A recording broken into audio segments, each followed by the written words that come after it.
Good evening. Do you believe in ghosts? Sure you don't. Only a smart man believes in things he could see. I get that. But surely you or someone you know has experienced things that you just can't explain. Is it a sixth sense?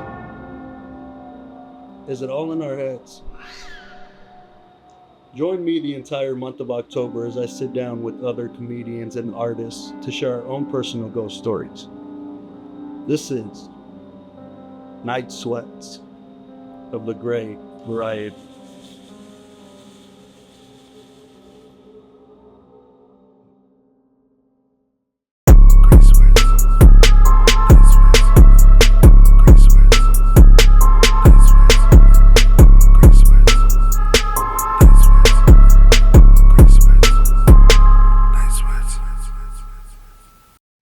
And we're back. 2 episodes left. This is Gray Night Sweats, a ghost story podcast. I am the knight in gray sweats himself, Frank Ulloa. And so far, we've journeyed on a bunch of different topics. We got some more exciting ones for you today. In-house, I got my boy Josh, the producer, on-air fact checker, Googler, and I said fact checker, okay? I heard. Okay, I want to be clear this time. How you doing, Josh? I'm doing great, dude. How you doing? Not bad. How are you feeling about this little series coming to an end soon? I don't know. I wasn't prepared for that question. It's been fun, right? Yeah, it has been fun. I like doing it. That's the biggest thing about it is these days, like, we're not making much money where we're at in comedy, and we probably won't for a long time, but it's got to be at least fun or fulfilling, right? Yeah. It's got to be at least one of those. One of those two, man. Otherwise, what are we doing out here? Okay. Well, real quick, I want to give a shout out to Chatterbox for allowing us to do this. If you've never been, it's a very nice neighborhood style dive bar, open 7 days a week, 7 to close. That's 2 a.m. And we have one of the longest running comedy shows in LA, one of the most popular comedy shows in LA, every Sunday night, 8 o'clock. You can find tickets on their Instagram.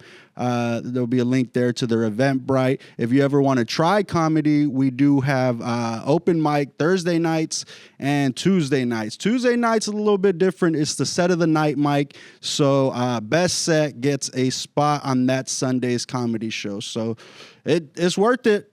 Drive out comics, and if you're just a fan of good comedy, I swear even the open mics won't disappoint. You guys think you're dealing with a bunch of amateurs, and you're right.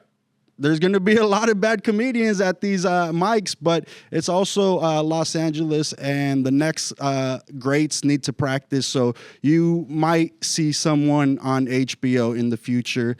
And we got a lot of those people, a lot of potential candidates here in our hosting circle. Today is no different. We got one of my fellow hosts here at Chatterbox, Gigi Garcia. Hey. How you doing, G? I'm doing good. How you doing? Not bad, not bad. How long you been hosting here now? Ooh, at Chatterbox? I feel like it hasn't even been a full year yet. It might be coming up on that. Maybe. Not that long. Maybe 9 months? Has there been any difference to your comedy after hosting opposed to just being someone who comes and does time? I do feel like it helps the stage presence in general. I think hosting does feel like a different skill than stand-up in general.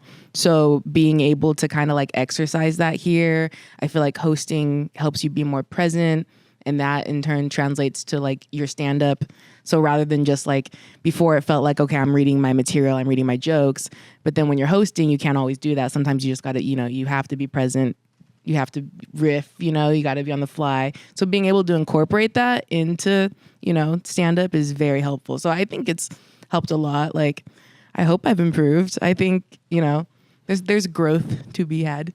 Yeah, I think it's a separate skill. I remember before I started hosting here, they had asked me to do it, and for a long time I was like, nah, I'm too cool or whatever the case was. I just wanted to show up, do my set. Hosting's gay. Yeah, I didn't want to wrap up no wires afterward, you know. But I finally gave in, and it's been so much fun. And I see that there is an improvement, and it's like an added training, or like you're adding skills.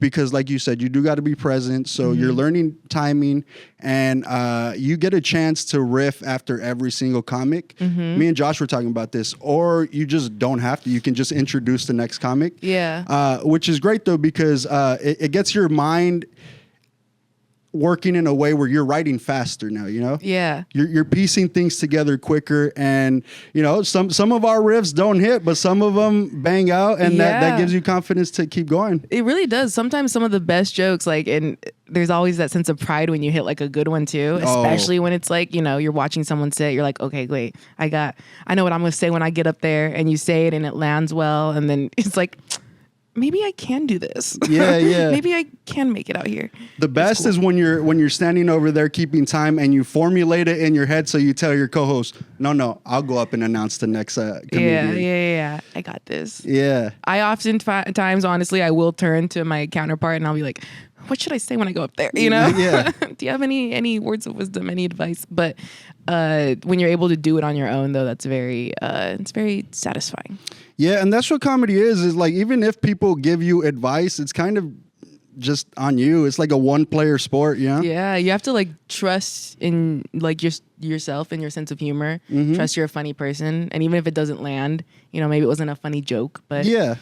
But you know what? We perceive it different when we're on stage when a joke doesn't land, because it feels like nobody cared for it. But as an audience member, sometimes I'll see good comedians say a joke that wasn't particularly hilarious or didn't land, but the way they delivered it still felt within the act. So it's like you don't notice that. But when you're on stage, you're like, oh my God, these people hated it. Yeah, no, you're on stage and you hear just like, you hear a few pity laughs and you're like, I'm going to kill myself after this. You guys hate me. It's the last time. This is the last you heard from me. Signing off. But sometimes even if it doesn't land, it'll land with a few people.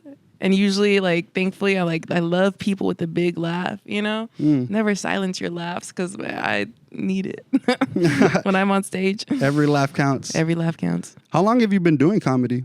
Comedy in general, since like high school. I did a lot of like improv and sketch comedy. Like that was a lot of where I started from. Even in college, I did improv and sketch. And even post college, I still did like sketch comedy. Like I was on a sketch team. We performed at the Pack Theater, and that was my medium. And then the pandemic happened, and you know, we dispersed. We couldn't do, you know, like we couldn't hang out in groups, and it was usually you're on a team of like 6 to 12 people.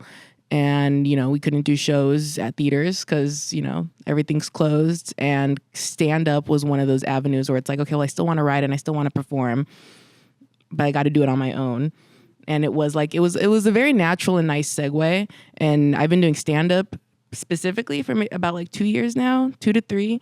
But even then, I feel like the experience I had before that helped me a lot. And now that I've been doing stand-up, I'm like, I'm chilling right here. I think it's cool. So sketch group as in a team of people who does improv comedy, not a group of homies who wear Skechers. No, yes. Well, if you're like us, then you can do both. And two things can be true at once. But we would get together and not so much improv. Like, if anything, maybe like we'll play an improv game as a warm-up. But I really kind of segued away from improv. Something about... in my head, there's the layers of comedy where I'm like, you know, stand up, everyone's all cool. And then there's like sketch. It's like, okay, you guys can like work together in a writer's room. And then there's improv. And it's like, you guys are weirdos. But improv really, I feel like is such a useful skill for it because it does help you be present and, you know, think on the fly. But with the sketch group, we would meet up like once a week. We'd get together in like a writer's room. And then we'd like pitch ideas and we'd like bounce off each other's jokes and we'd like heighten and fine tune. And then once a month we would put on a sketch show, like a 30-minute sketch show of just all the sketches, at least like the top sketches we thought were funny, you know, like Saturday Night Live. What percentage of sketch shows is winging it though? do you guys just go in with the premise and then ad lib the rest? Or None of it's winging it, at least in my experience. A lot of sometimes, if you're present and you think of like a funnier joke or something, someone might improvise or ad lib. But for the most part, like sketches performed at the sketch show, at least the way we were doing it, were all like written. We all had like to memorize. We had like a few weeks to memorize lines and to get down blocking and to do costumes and all of that stuff, like a full run show. So very little of it is actually like we're on stage improvising. There's improv shows with improv troops where like everything is just, they're basically playing games on stage, which is still fun to watch. But when I was doing it, it was very like, if anything, we were trying to like plan it out as much as we could, which kind of is different from stand-up in the sense that like, you have your material, you have your written material, but with sketch, I feel like people are going in as an audience, like to sit and watch a sketch show, like to watch a little play almost. But then with stand-up, it's like you might get hecklers, you might be doing a show at a bar, you're gonna get drunk people talking, you're gonna get it's a different atmosphere. So I feel like it's hard to be fully like scripted if you want to be like a scripted stand-up, But with sketch, it's kind of, you're really relying on a script for the most part. And do you still do that now, or like have Not you really. completely transitioned over to stand-up? Maybe like a month or two ago, my sketch team had like a reunion show, my old sketch team, and that was fun, and it was very cool to do it again. But I feel like even doing it that one time kind of showed me like I like doing it, but I really feel like I'm in stand-up mode right now. Like I don't really think before, like my ideas and jokes would almost accumulate in the way of like to be a sketch, like similar now, if you're like walking and talking and you say something funny, you're like, oh, that's a joke, let me write that down. Like before, the thought process was always like, oh, that's a sketch, oh, that's a premise, oh, that's a character. And Sure. I feel like that's fully transitioned. I don't really think like that so much anymore. It's I'm very much in stand-up zone now, which is cool, But I like it's kind of the same thing where like once you start doing stand-up, your mind is geared towards stand-up. So anything becomes a joke if you pay enough attention. Yeah. It's almost like being chased by ghosts or like followed around by ghosts. Is like now every thought is geared towards that, which is a gift and a curse. Yeah, it is, because sometimes it's even like annoying. Like it's like in the worst like circumstance, like something horrible will be going on, or like maybe an emergency is happening and you're like, oh, this is bad, but I could find a joke in here real quick, actually. Oh man, I'm very awkward like when it comes to like emotional, like anything emotional or like weird vibes or like people giving heartfelt speeches. Aren't we all, brother? Man, so I love that you're saying that and opening up and being vulnerable. I hate that. I don't know. It's just it had nothing to do with the way I was raised. My parents loved me a lot, but I always gotta slide a joke in there. Yeah. No matter if everyone's crying, all right, let's end this in a happy way, Yeah. I don't like leaving feeling like my energy was sucked from me. Yeah. Well, you also know what it feels like. I think, as a comedian, you're on stage, like you have to be able to read the room. I feel like we're very sensitive to picking up on other people's like energies and moods and feelings. And so when you're in like an outside comedy setting and some more like, not so funny stuff is going on, it does feel very uncomfortable. It's just like, I don't want to like leave feeling like either whatever feeling that's not good, whether it be, like angry or sad or just weird or awkward or anything, it's like, how can I lighten the mood? Yeah. You know what? I constantly seek validation, but don't tell me you love me is the kind of thing like, you know what I mean? Like I love attention and I love my parents loving me, but sometimes it's like, okay, mom, you're doing too much right now. Yeah. Well, and I don't know if your parents are like this. My parents do lean more on the machismo side, but like weirdly enough, my dad was very very sensitive, very like emotional. Like he'd always tell us, like, oh, I love you kids. I'm so proud of you guys. And my mom was more of the machismo one. We'd be like, I love you, mom. She'd be like, that's gay. Or like, we'd be hugging her and she'd be like, okay, that's enough. That's enough. And it's nothing personal against anybody else. It's just the way that we're built, Yeah. Anything that tries to get like an emotional response from me is like, get it away. Yeah. You know? Yeah, I feel like I have my moods. Sometimes I'm very into, like I'm too into it. It's like, all right, shut up. You're being you're being too open and vulnerable. And other times it's like so shut off. I'm like, no one needs to be here. And honestly, I think that's why. So I went to I went to acting school and plenty of, I took classes, but I never ended up going down that route because it was always a little bit gay. Yeah. For lack of better term, it's an upbringing thing. You know what I mean? It is. No, it is. It's not, but it is. It's different. I think the culture is different. I do find that like the people that I meet doing sketch are different than the people I've met doing stand up. And I don't say that in a derogatory way. Like it does feel like different cultures though. Cause with sketch, you're getting more, a lot of people do have a theatrical background. You know, a lot of people were like the theater kids in high school. And not to say that those kids can't grow up and, you know, come do stand up. Cause if anything, I think those kids want to do stand up.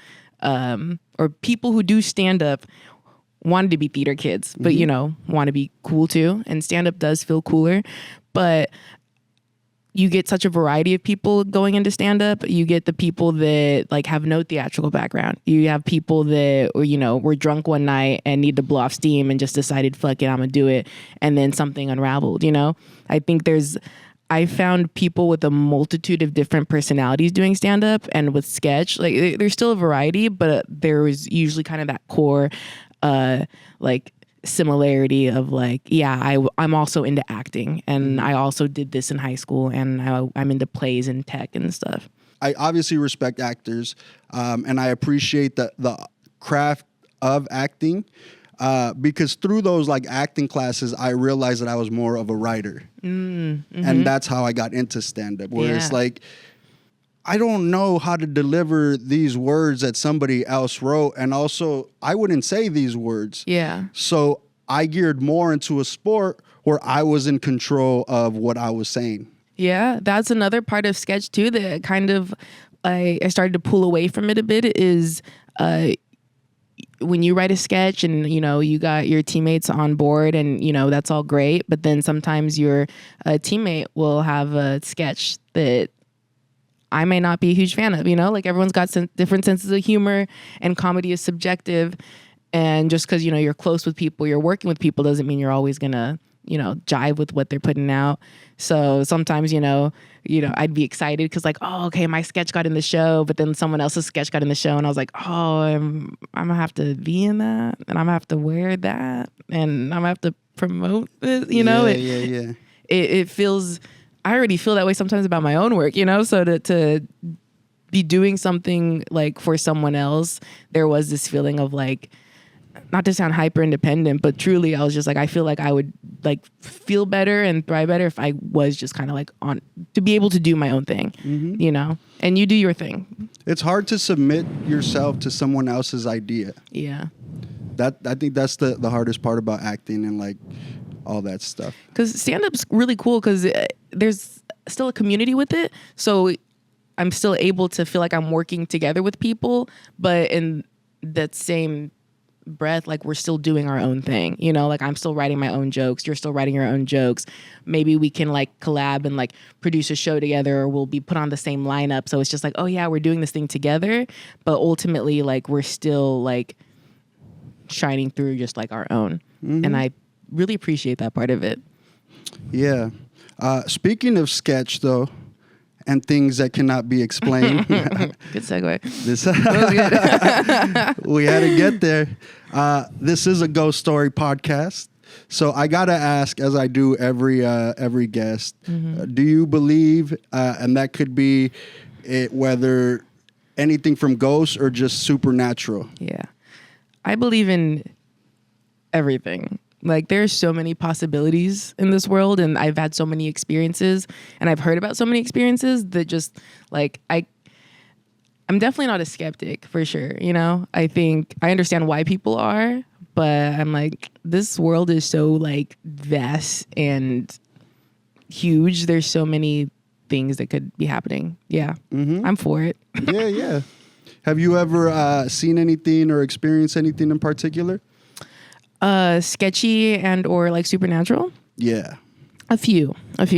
But even then, I feel like supernatural and like paranormal, those words get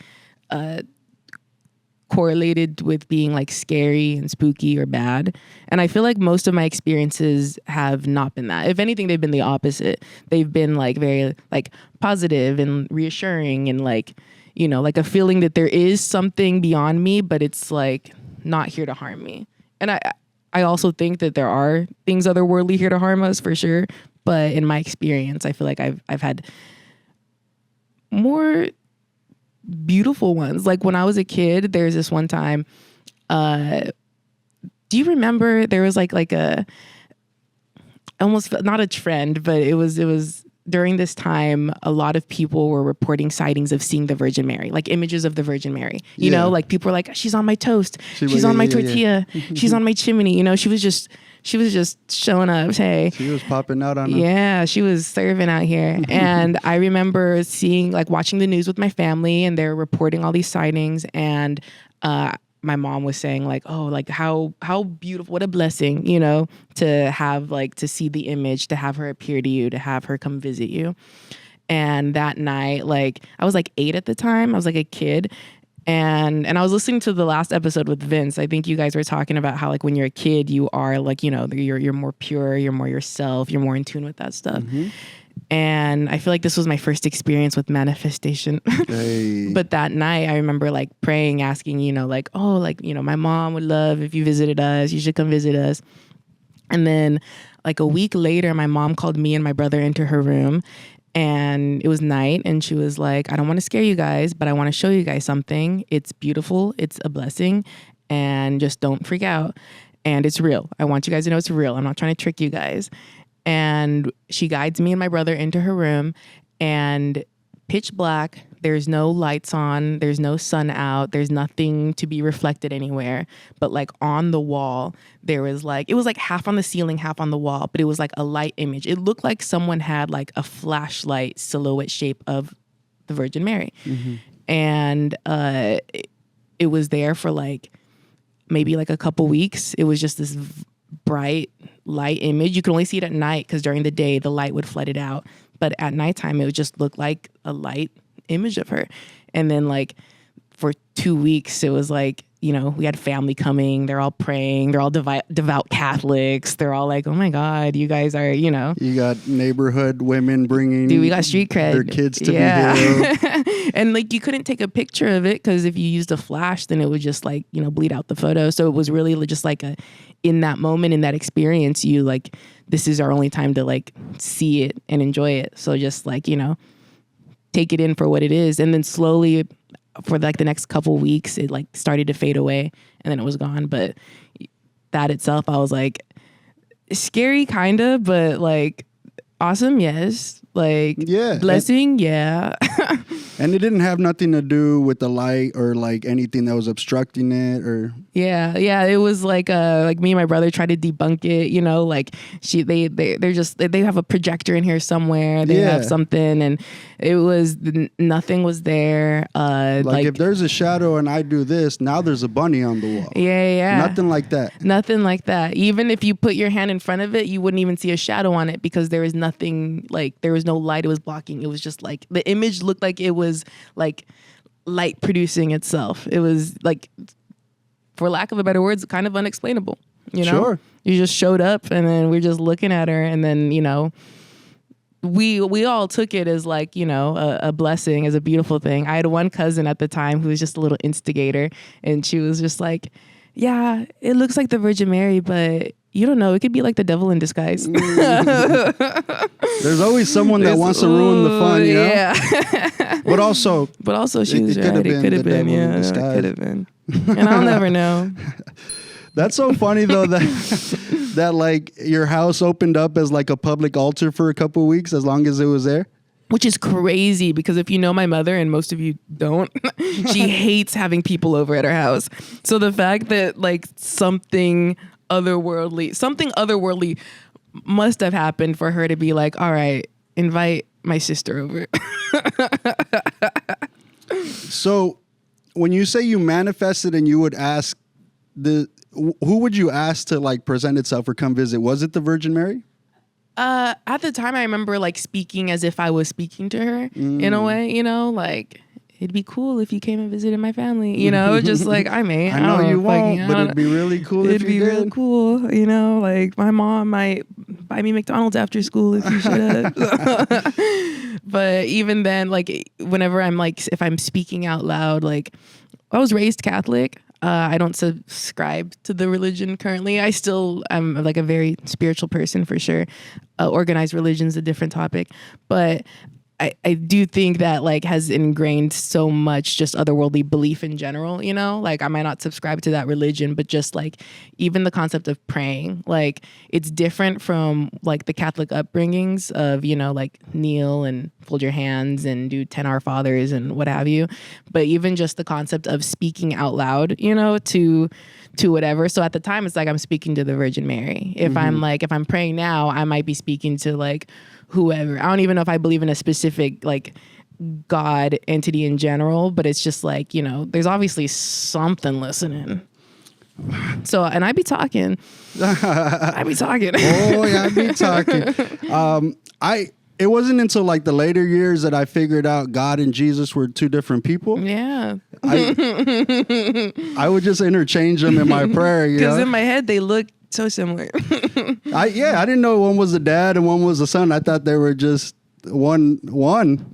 Dude, we're like, Jesus is like our brother, technically. Yeah, I thought it was maybe like an alter ego or just a nickname or something like that. But praying to the Virgin Mary, I think I did that for a period. You just don't know. You're fed all these like higher powers when you're a kid, and it's just there's a lot of characters to follow up on. Yeah. Well, especially because they're so broadly taught throughout the world, you know, and different religions have their different, I don't want to say characters, you know, but like God in Catholicism is different from like the God in Hinduism, you know what I mean? Yeah. But we still have like these archetypes, I guess. And just knowing that to speak out loud to like an archetype, the one that I was raised with, and to get some sort of confirmation or like a presence from it is also like a crazy experience. Because it's on one hand, like it does feel like this is just like stuff. This is like math. You're just feeding me this because you have to, you know. But then it's like, oh my god, it's like getting like a celebrity liked one of your like reels. It's like, oh, you saw me? Yeah. You noticed me? That's crazy. What are you doing here? What are you doing in Bakersfield, Mary? Did you start stand up in Bakersfield? No. I started stand up in college. Technically, it was when I started like I would kind of interchange with it in Long Beach. I moved to Long Beach right after high school for college. And then in college, I was doing more like sketch and improv. But with that, that's when I started like writing stand up. I would do open mics here and there. I wasn't as consistent with it as I was with stand up, with sketch. But that's when I started doing it. So maybe I started dabbling with it in my early 20s, I would say. I'm 29 now. But then consistently doing stand-up, like doing shows regularly, going to mics regularly, the past couple of years. When I think of Bakersfield, I feel like just the thought of it is haunted. Oh, the whole town? Yes. I would vouch for it. I think every town is haunted. So many towns have been here for so long. But Bakersfield, it's agricultural, you know? So there's a lot of like rich history. There's a lot of racist history.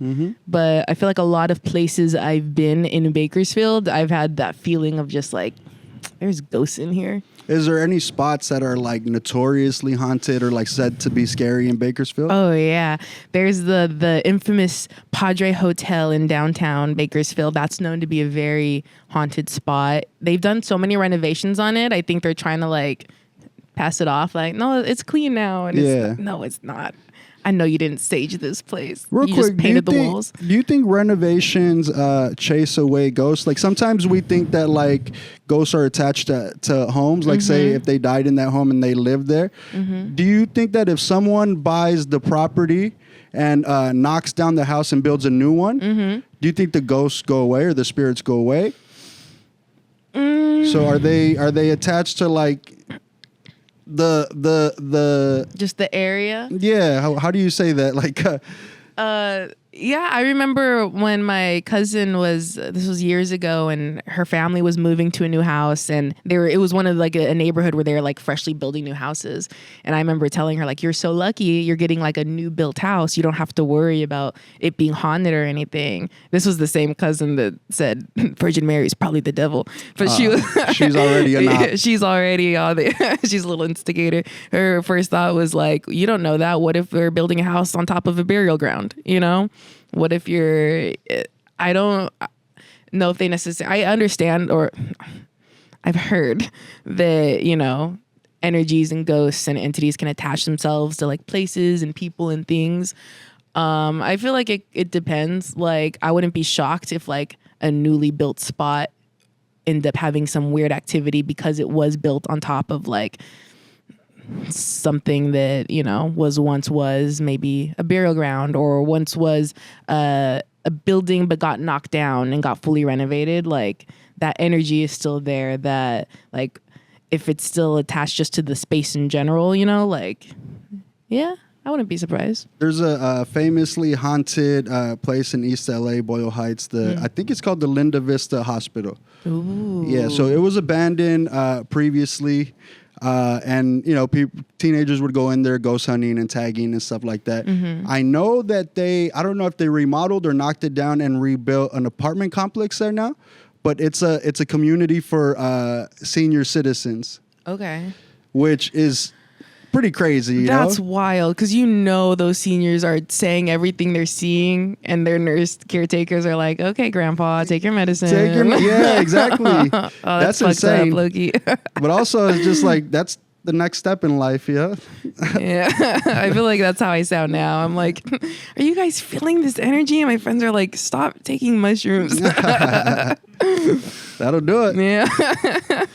Yeah, so I'm not sure if they attach themselves to the property or the house itself. You know, I do know that there's been like many celebrities who will buy homes in like Bel Air and the richer parts of the hills, and they'll just knock the house down and rebuild a new house. Yeah. I know Kanye's done that, and I don't know if it's just for bigger space or the fact that there's so much like haunted history up in there that up in that area, Yeah. that they're just trying to get a little fresh restart on a nice piece of real estate. I don't know how to, you know, I'm not well versed in moving entities around, you know, if you want to clear space from something. But like my first thought, like if I were to take a logical approach to the spiritual realm, I feel like knocking something down isn't going to get rid of what was there energetically. You know, it almost feels like you're trying to, how we do with ourselves, you know, you're just trying to cover it up. You're trying to push it down. You're trying to mask it, but it's not going to get rid of anything, especially if it's something that is attached. I also feel like, energies and entities can like move about, you know, like I've had relatives who have passed on, and I've had different family members in different areas, you know, have their own experiences saying like, oh, I saw Grandpa at the coffee table this morning. Oh, I took a picture of the couch and I saw him, and, you know, or I had an experience. My grandpa, I didn't see anything. This is, I guess, more of like a synchronicity than like a ghost experience. But like my grandpa, he passed away a couple years ago. We all called him Papa. And so I'm hearing about my cousins in Bakersfield, you know, saying like, oh, he popped up in this picture, and, you know, I smelt his cologne over here, and I'm over here all the way out in Long Beach. And I'm pulling up to work one day, and I'm driving past like all these parked cars, and on one like license plate it just says for Gigi Papa. And I'm like, that's, even if it wasn't him, I'm like, That's insane. it has to. Yeah. Who else? I love license plates. I think universe sends messages in them. through license plates. You might be onto something. Yeah. Someone gotta go check on the DMV. I think they're messing with some otherworldly stuff. I love customized license plates. So you're talking about being visited by relatives. Mm-hmm. I have a sister who notoriously says that she's visited by our passed on relatives Mm-hmm. in her dreams. She'll be like, "Oh, so and so visited me last night," Mm-hmm. and for a while, I always thought she was crazy. Like, there's no way that's true. Mm-hmm. But also, I watch wrestling, so I'm not allowed to say anything's not true. That's you know? fair. What do you think the reality of the dream world is, and how does it tie into like day-to-day life? Do you think that we receive messages through dreams, or what's your take? Because I always found it so weird that like either I'm a genius or I'm transported to a different world, because I've never seen this place that I'm at in my dreams, but somehow my mind designed every detail from the hotel to the sand to wherever you are. You know what I'm saying? Yeah, I go back and forth in it. There is a part of me that feels like I've had relatives visit me in my dreams, and whenever I have those dreams, maybe I'm just telling myself what I want to hear, but whenever I have those dreams, I do like to, I'll wake up and I'll text my mom and I'm like, "Grandpa visited me tonight," and when you're in the dream, it feels like, they're around, it's like I had this dream about my grandpa one time, my other grandpa, and in my dream, he was, there was like this old joke. This was long before he passed away, where he had written my name on his like woodworking table in a Sharpie.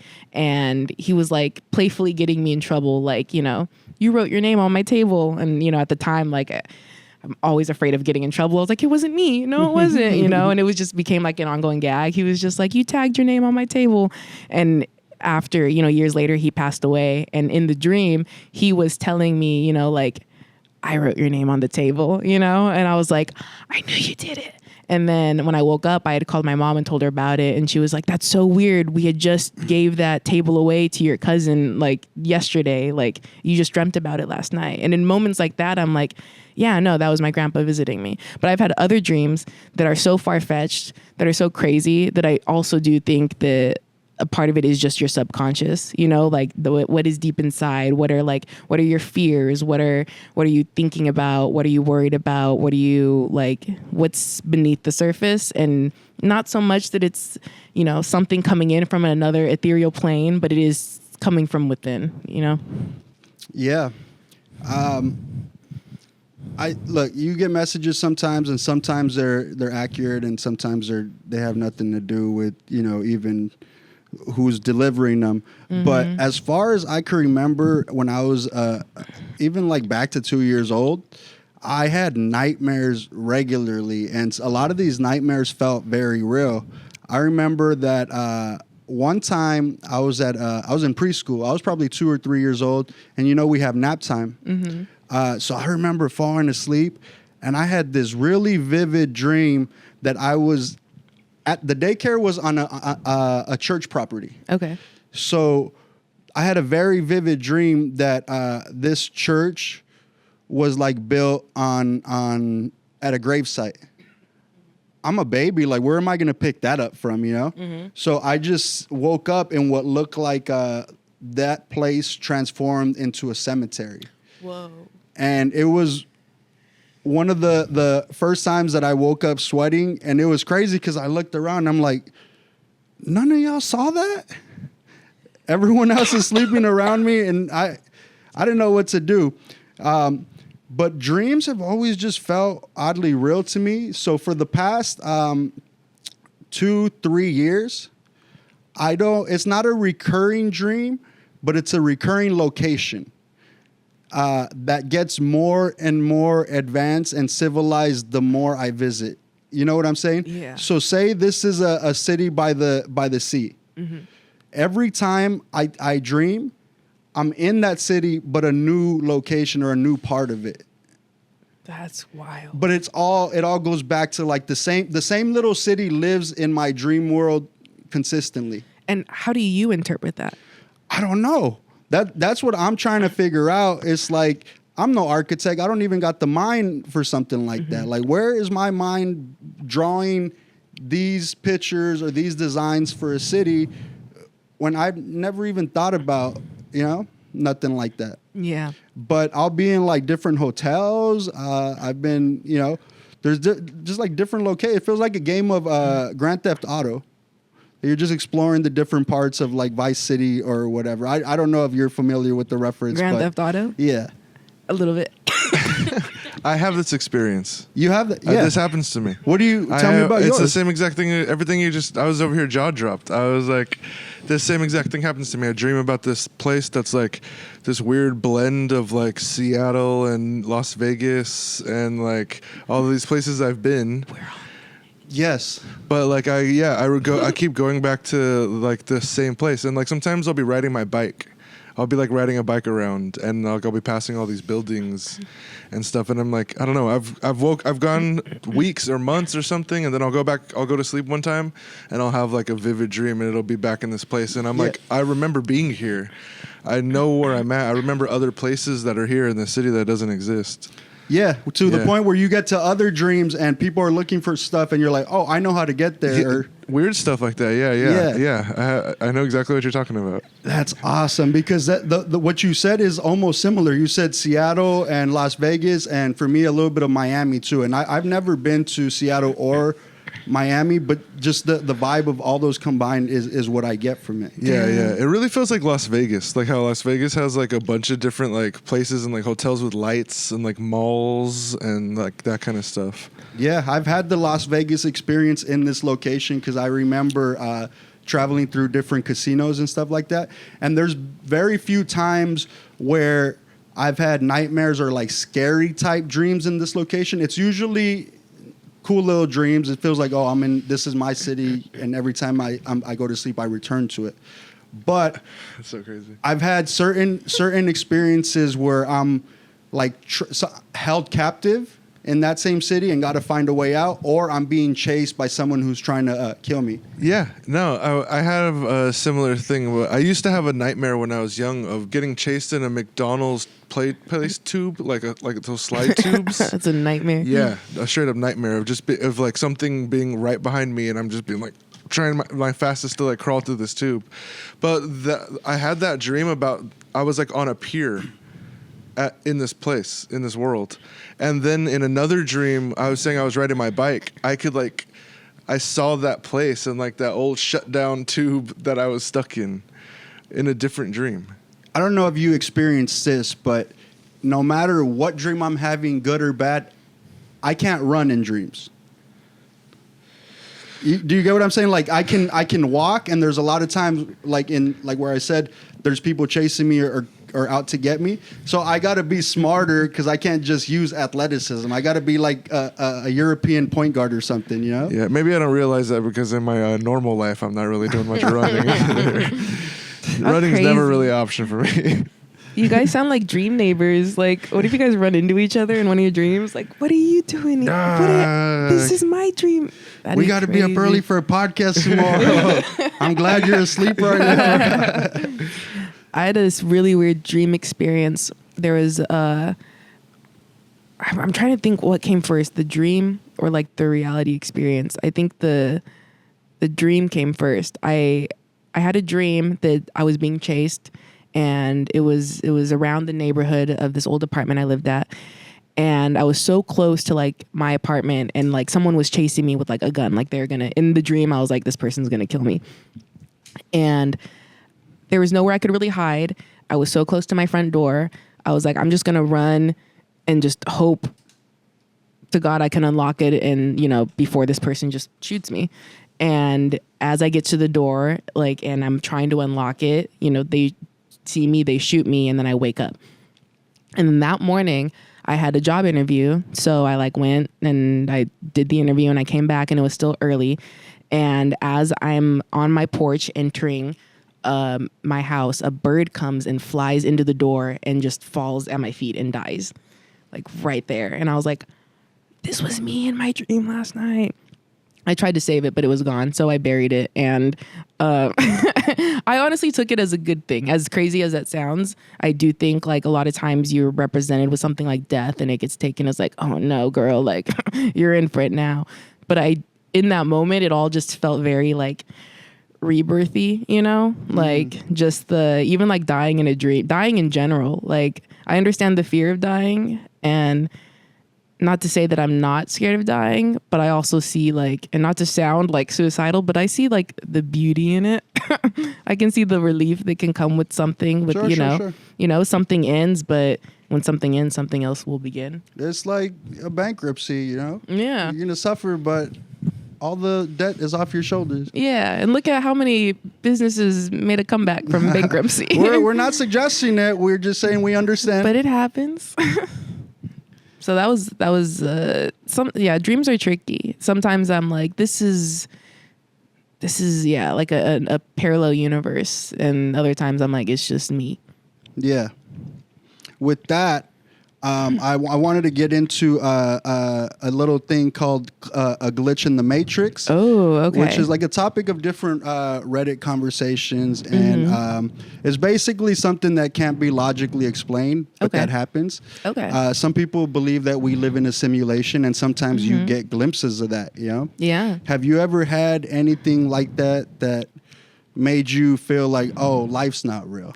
Life's not. Yeah. Well, I don't know if I think life's not real. Or life is too real. Life is too real, where it's too real, and whenever I'll describe them as synchronicities, where like something is just so lined up. I'm like, this is crazy, that this is even happening. Like, I remember as a kid, one time I painted a jewelry box. And it was like my mom's old jewelry box, and I wrote the Dodgers logo on it, and I did little like designs on the corner, and I thought it was cute, and somewhere throughout the years it ended up getting sold at a yard sale, and just kind of forgot about it.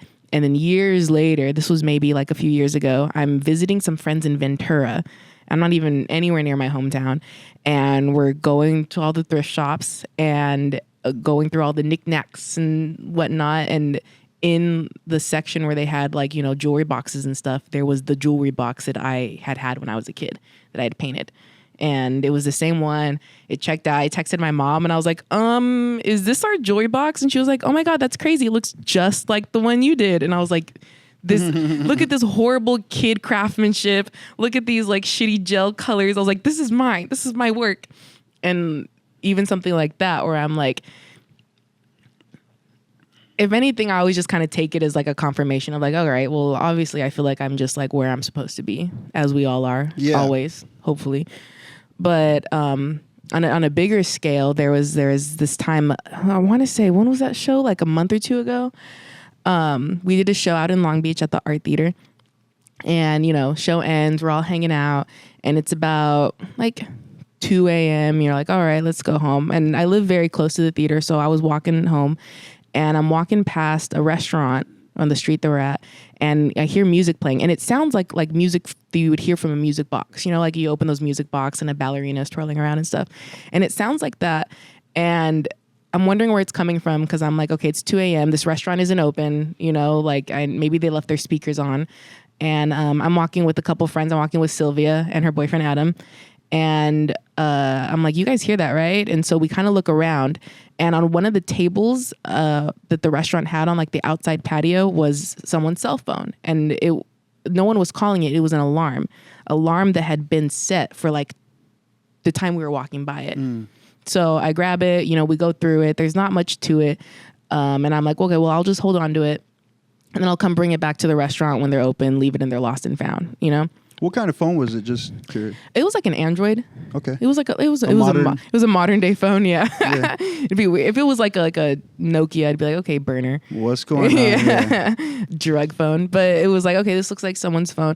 The last text the person had sent was like a Tuesday, and this was like a Friday, so it didn't seem like it was a very used phone, But I was like, I'll just bring it back tomorrow when they're open. Drop it off in the lost and found. So I get home, I'm getting ready for bed. As I'm laying down at this point, I had some trouble going to sleep. So it's probably it's almost 3:30 now. And the phone starts going off again. And I thought, oh, maybe the person's calling it. But it was another alarm that was set. And for 3:28 a.m. specifically. And when I go to turn the alarm off, the alarm had like a note. You know how like alarms on your phone can have a note, like wake up, time for school or whatever. The note on this alarm said, wake up, Gigi. And if you guys missed it, my name is Gigi. We need smoke on that one. That shit got me. I have the screenshot. I'll send it to you guys. You guys want to edit it in? When I saw that, I didn't throw it because I didn't want to break anything, but it's just that feeling of just like wanting to throw it, you know, like, wake up, Gigi. Who the fuck are you? You know, who are you to tell me to wake up? You know, like, whose phone is this? Who's Gigi? Why do you have an alarm set for 3:28 a.m.? Why did you have an alarm set for 2 a.m. when I was walking by in the first place? You know, and it, like, just for all that to come around for me to like have this in my hand and just for me to see that message. Also, an ominous message at that. Wake up. I'm over here thinking I'm all like spiritually like open and awake and shit. Like, there's more. You're telling me I need to wake up more? I was almost offended. I was like, how dare you? And I was like, maybe I should reflect on that. So when you guys had passed by, do you think the alarm had already been going off for a little while, or? I had checked the phone. The person's phone, whoever it was like completely unlocked. So I went through everything as one does. And when I went to their alarms, they only had 2 alarms set on the phone. One was for, it was like 2 something. I don't remember the exact time of the first alarm, but I want to say it was something like 2:20 a.m. and we were walking by like at 2:25, you know, like something in that realm. So we were walking by as it was still going off. And so for the phone to have 2 alarms, one being, you know, both of them very odd times, both of them witching hour, you know? Yeah. So. That's what I find most interesting is the times they were set. You know? It could also be, you know, someone who gets up really early for work. For sure. Honestly, I mean, my first thought, as creepy and eerie as it was, like, I also like will immediately try to just, you know, calm my nerves. And my first thought was like, okay, maybe he like had to wake someone up at this time to catch a flight, or maybe he has a dog he needs to feed at a weird hour. I don't know. There are always so many possible explanations, so I never just want to assume it's like the most eeriest, creepiest, you know, thing, but it could be anything. What'd you end up doing with the phone? I threw it. No, I took it to the restaurant the next day, and I just dropped it off, and I didn't say anything. I just said, here, I found this phone on your porch last night. Let me ask this. Do you find that later connected to something where you were like, oh, it makes sense, or I kind of get it, or that was meant to be? Not so much. Even afterwards, my friends were like, oh, like, did you drop it off to the person? Did you meet the person whose phone that was? And I was like, no, I don't want to meet the owner of this devil phone. But if anything, I think I was more interested in the numbers. Like the alarm set at 3:28. I feel like since then now I'm like, and maybe it's just because I'm like hyper aware now to that number, but now I feel like I'll see that number around and I'm like, is that because of this, you know? Or even, you know, in a, if I really want to dive into it and even look more into just like the message itself of like wake up, you know, I'm like, okay, well, where are, you know, if I want to take that message and he didn't do it, I'm like, what are things that I could, you know, be more open about? What are things that I maybe need to like open my eyes about, or maybe, you know, step us like outside of myself and just kind of like grow like a bigger awareness or something. And I feel like growth is always happening, you know, and it's not linear. But even since then, I'm like, yeah, no, I've had some internal changes for sure, you know, just in terms of just within in myself and what I see and believe. But in terms of anything like crazy happening, nothing like major. What were the pictures like in that phone? They didn't really have any pictures. Yeah, it was like, if anything, like it probably was a burner phone. If any, honestly, if someone has been following or stalking me, and That's crazy though. they could catch me. You I'm around. As a matter of fact, this Sunday I'll be at. This Sunday, oh, the show will have passed, but Plug your shows, girl. this Sunday I'm at Chatterbox. That's kind of funny, the thought of that maybe you just interrupted a drug deal. Yeah, honestly. Someone was supposed to pick up that phone and call a number on it. Also, with a name like Gigi, I'm like, that could be a just a nickname, drug dealer. I don't know if this is weird or spiritual, but for a lot of years, I see a number, the same number everywhere. What number? What do people say angel numbers? I don't know what that is, but can you look up like if there's anything behind seeing like a repeated number? I see the number 41 everywhere. I can tell you about that. Really? Oh yeah. Yeah. You see the number 41 everywhere? Yeah. Well, and I always take this with a grain of salt too, because with spirituality, I feel like it can, with people's individual, like spiritual beliefs, it could very easily kind of coincide with like organized religion, because a lot of people will say that like this number means this and these numbers mean this. And while that all could be true, at the same time, I think so many things are personalized for us. So like if you find yourself thinking about something or feeling a certain feeling when you see that number, I would hone into that, because I feel like whatever truth you're looking for, it's always going to come from within first. But on a grander scale, like if you were to take the number 4 for like across the board, usually like has to do with the change and growth, and ones are usually about like leadership and like manifestation. So if you were to put them together, then usually like, and unless you're feeling something entirely different, regardless if you're seeing any sort of like synchronicity around, I would always just take that as like a confirmation of just like, hey, all right, you're seeing that, you're noticing that, you're where you're supposed to be. But if you want to take it a step further, like, okay, but what does this mean? Like, where am I even at right now to be seeing this? Then, I would check in and be like, are you experiencing some sort of like growth, change? And like, are you experiencing that, like, whatever you're like hoping to bring in, is that coming in? Are you seeing that change, That's freaky. What do you- Because that's very spot on. Is that Cool. There's been it comes and goes. Yeah. There's been different periods of my life where I see 41 everywhere. Okay. And both of them happen to be during the time where I'm going through growth or maturing to a new, or stepping into a new level. Let's go. Right now, I've been very busy. There's been a lot of good stuff happening for me, so I definitely don't feel threatened by it.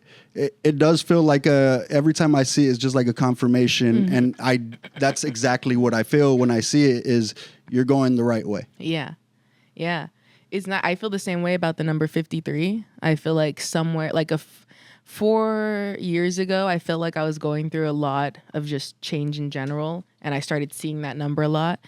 And if I were to look into like 5s and 3s, like 5s are usually also like 5s and 3s, and a lot of numbers are associated with like change. And that's why I'm always like, take it with a grain of salt, because so many of these could be, just like, it's similar to how I feel about tarot cards, where it's like, yeah, sure, this card means something, but also so much of it is just how you interpret it, So like when I started seeing 53s around, I was like, okay, I'm going through some changes. And then I wouldn't see anything. And then usually in moments of my life when I feel like I'm going through changes again is when I'll start seeing it around again, where it feels like everywhere you look, I'm just like, oh my God.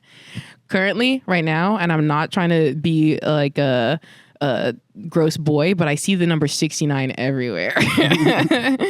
And I don't know. I see 69 and I also think of like the yin and yang symbols too. Yeah. So I also I take so many of like those, whether it's a specific number or not, I think seeing any sort of synchronicity is just kind of this internal confirmation of like, you're on your path, dude, I feel like I wouldn't be seeing them if I was off path. Or sometimes you might be seeing some till, you are off path, Yeah. Did you get interpret, or did you look up anything of what numbers or seeing repeated numbers could mean? Kind of. I was trying to look up the numerology behind the numbers you guys were saying, but it's just like what you said. All of the things all say the same thing about the different numbers. It's like 5s represent freedom, 4s represent freedom, 3s represent creativity and freedom. Yeah, like 2s represent like partnerships and like working together, and like 1s, like usually like manifestation and like leadership. 9s is usually like, whenever I see 9s, I always think like, ooh, I'm like, I'm completing, like, I learned a lesson, I feel like, because 9s are like at the end of like numerically, then you go back up to 10 again, and then you're at 1-0. And then numerology is weird, because if you really want to get into numerology, then like you could even look up like your life path number, and you're going to take the numbers of when you're born. This is crazy. You're going to take the numbers of when you were born, so I was born like March 1st, 1995. I'll take 31195. I'm going to add them all up together. That's going to give me some double digit number. I'm going to add those two numbers together, and it's going to bring me back to 1. And then, from there, you can just kind of dive deep into just like, okay, if I were to associate my life with a number, it would be 1. What comes with that? What comes with the life path number 1? And then it goes you back to the meaning of 1, which leads you to leadership, manifesting, growth and change and whatnot. Freedom, right? Freedom, yeah. Freedom. Freedom and leadership, which I don't know. I try to live my life like that. I have a similar experience where I can say I thought that there was a higher power at work, or like a glitch in the matrix, if you will, where I'm like, oh shit, there's definitely somebody watching over me. So I remember this was one of my earlier years in comedy, maybe right before pandemic, so maybe 2019, 2020. I don't remember. But I was, for a while, I didn't have basically any followers on Instagram. But I remember that there was this one profile that would watch my stories regularly. And I would look at this guy's profile. He had over a couple million followers. And this was kind of back before people were buying like followers, you could tell that they were legit followers. And he was a music producer. Okay. Let's say his name was AC. Okay. So, I remember I just kept feeling weird, like, bro, this guy doesn't follow me, but somehow he watches all my stories and he's like so much more popular. How did he find my profile? Yeah. That's the first question. So one day, my dumbass, just feeling confrontational, I DM him and I say, hey. You slid in his DMs? Bro, I'm like, I wanted to know what this was about. Why are you watching me? This is a legit character that just found a, small town San Gabriel Valley boy with no following and no hashtags, So I slid in his DMs one day and I go, hey, it'd be a lot easier to watch my stories if you followed me. Which, what a douchebag thing to do, Yeah. Where my hug at? Where my hug at? Fuck with me or don't fuck with me, So one night, I got the opportunity to work staff at this new comedy festival that was in LA. And it was great. Bump shoulders with a bunch of great comedians. It was a real who's who, because we were invited to the after parties. So anybody who's anybody in the comedy scene right now, Comedy Store, otherwise, I made contact with that weekend. Okay. So there was one night where they said, okay, this is the final rap party. We're going to do this at a big old mansion where the Imagine Dragons record music. So we're like, fuck, say less. Like, I shouldn't even be here right now. I didn't even perform in the festival, Yeah. But we're there, big time party. And then I remember, so they used to host a recurring comedy show at this place too, in like the basement of this multi-million-dollar mansion in Hollywood. So I was there, I was having fun, we were engaging in extracurricular activities, so my anxiety could have been a little heightened. I get that. So the restrooms upstairs were all busy, so I went to the downstairs restroom where there was nobody downstairs. So it was very freaky. It was a little bit old-timey haunted house-ish with the modern twist. But the whole time I was downstairs, I felt like somebody was watching me. So I go to the restroom. I use the restroom. Even I had a heavy feeling in the restroom. So when I came out, I'm talking to one of the comedians and I go, yeah, you guys said this is a big time music producer's house. Whose house is it anyway? And he goes, oh, AC. Interesting. So all that build up, and somehow I ended up in his house, and it for a couple years, it's like is this a real person? Like, why do I feel like I'm under his surveillance, you know? AC's like, you want me to follow you, and you followed me. Ooh, I told him, follow me, and this dude said, no. You followed Yeah, me. get over here. So I don't know if I explained that to a T, but it was definitely an out-of-body moment where I'm like, oh, there's something going on. There's a higher power, and, you know, maybe this is a simulation. Well, it's just, again, like that synchronicity of it, you know, when the things line up to the point where it's like, you know, you obviously didn't plan this, you know, you didn't even know that you're going to end up there. And then once you realize like what's kind of happening is just like, I've found myself to try to not find the meaning. Because if you experience synchronicity so much and you try to find like a deep meaning with each one, I feel like I'm gonna drive myself insane, you know? Sometimes like I do just chalk it up as just like, all right, you know what? You're on the path. You're on your path. So even that, like, did you feel like there was some sort of like deeper meaning, like I need to be working with this guy? Or did you just kind of take it as like, this is weird? And then for a did moment, more recreational stuff? For a moment, I felt like he was maybe not human or a real person. And it was more of an energy like fucking with me. Mm-hmm. But it also could have been an energy that was trying to tell me something. Either way, no harm came of it. Mm-hmm. But I definitely don't send controversial or confrontational DMs to nobody no more. Yeah. Sometimes there's maybe just another lesson in there. Maybe I just got to mind my business and take the views for what they are, you know? Sometimes you just got to stay in your lane. 1 million views. Why? What the fuck? Why? Why do you like me so much? Yeah. But thinking back to that, I got to look up AC and see how he's doing. Yeah.